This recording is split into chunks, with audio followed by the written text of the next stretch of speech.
নীলফামারীর একটা থানা আছে কিশোরগঞ্জ, ওখানে একটা বৃদ্ধাশ্রম আছে, দেখতে গিয়েছিলাম।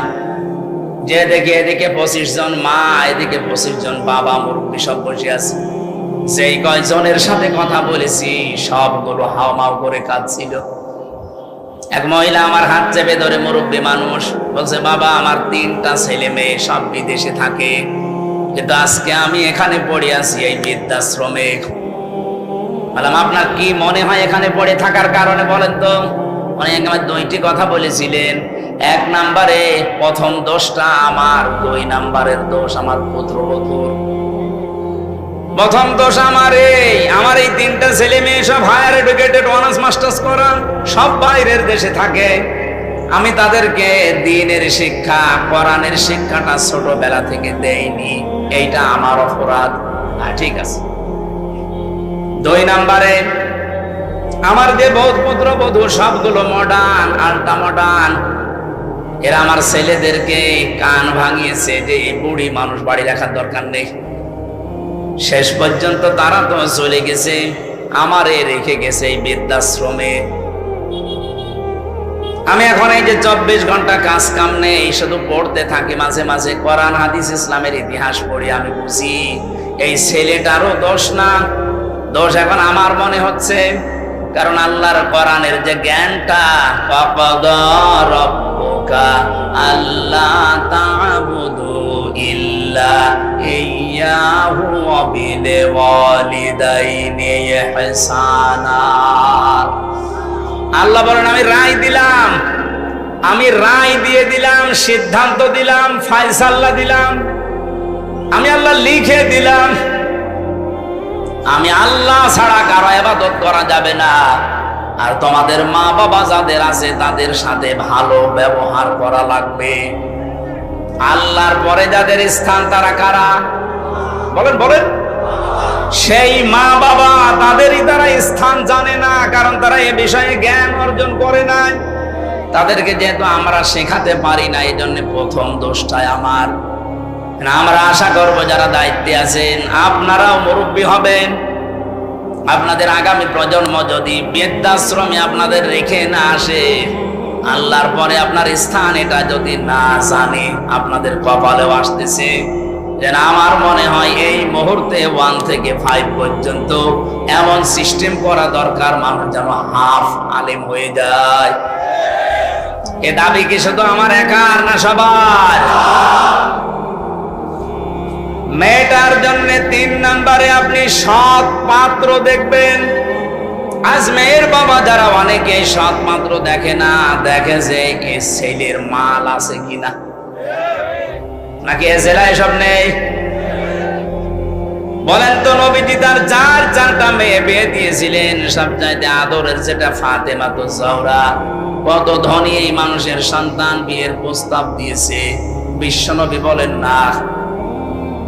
উনি যদি চিন্তা করতেন যে ধনী মানুষের কাছে দিলে আমার মেয়ে সুখে থাকবে, মক্কার বহু ধনাঢ্য মানুষেরা তাদের প্রস্তাব দিয়েছিল, একটাতেও রাজি হয়নি। এমন একটা মানুষের সাথে নবীজি রাজি হয়েছেন যার নিজের বাড়ি বলেও ছিল না, নবীর বাড়িতে থাকতো। এজন্য সৎ পাত্র হওয়া লাগবে।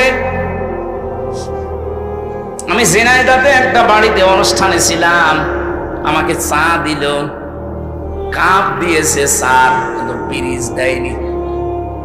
অথচ লোকটা টিওনো, আপনি টের পাচ্ছেন? আমি তো হেসে ফেলেছি, জ্ঞানী মানুষ তো বুঝে ফেলেছে। আমার দিকে তাকিয়ে বলছে, হুজুর আপনি কেন হাসলেন? আমি কিন্তু জানি আপনি মনে করছেন আমি টিওনো। আমি একটা থানা, পুরা উপজেলার প্রধান। আমি আপনাকে চা খেতে দিয়েছি, শুধু কাপে পিরিচ দেয়নি নিচে, আপনি হাসলেন।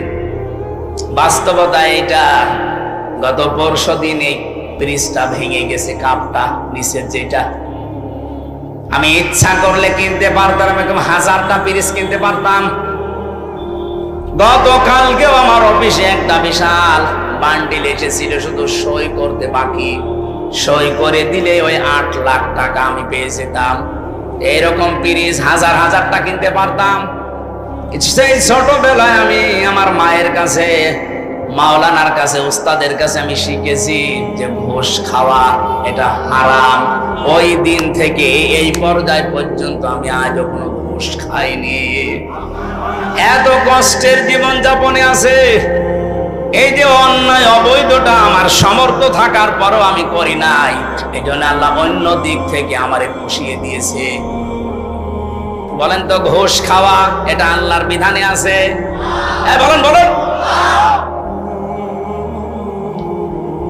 আল্লাহর বিধানের বাইরে যারা উপায় করে, ইনকাম করে, চর্ম চোখে দেখতে মনে হয় যে বিশাল সম্পদের মালিক হয়ে যাচ্ছে, আল্লাহ বলেন আমি দমকা করে দেই, ওর জীবনের এই উন্নতিতে কোনো বরকত থাকে না। হ্যাঁ, হয়তো প্রতিদিন 2 লাখ টাকা করে আসবে ঠিক, কিন্তু 2.5 লাখ টাকা চলে যাবে এরকম রাস্তা বানিয়ে দেব। আসবে প্রতিদিন বৈধ অবৈধ ভাবে 2 লাখ করে, যাবে প্রতিদিন কত? লাভ হচ্ছে না লস হচ্ছে? এটা তো একটা গেল। সবচাইতে বড় বিষয়, আমি ওর অন্তর থেকে শান্তি তুলে নেব। এই দমকা শব্দের ব্যাখ্যা হচ্ছে ওর জীবনের কোনো কিছুতে আমি শান্তি রাখবো না। ওর বউ চলবে ওর অবাধ্য হয়ে, সন্তান আদিগুলো নষ্ট হয়ে যাবে, কারণ এই প্রভাব পড়বে।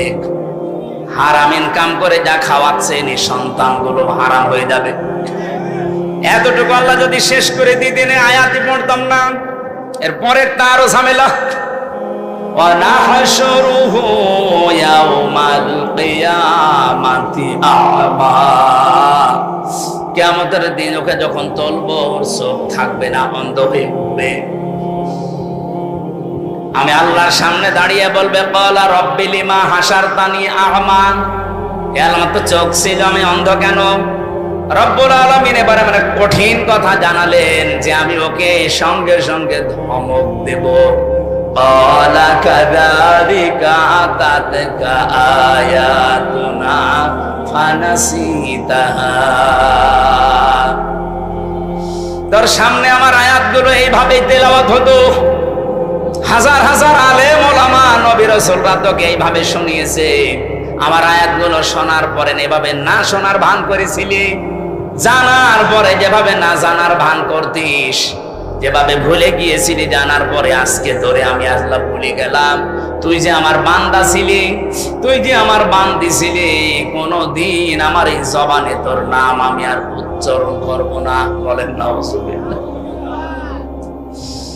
ও গাইবান্ধাবাসী, কিয়ামতের দিন যদি আল্লাহ আমাকে না ডাকে, আমার নাম ধরে তার জবানে, আপনার নাম ধরে যদি কিয়ামতে আল্লাহর ডাক না দেয় যে তোর নাম আর কোনোদিন উচ্চারণ হবে না, যা। নিজের নাম উচ্চারণ না হলে কেমন লাগে আপনি জানেন?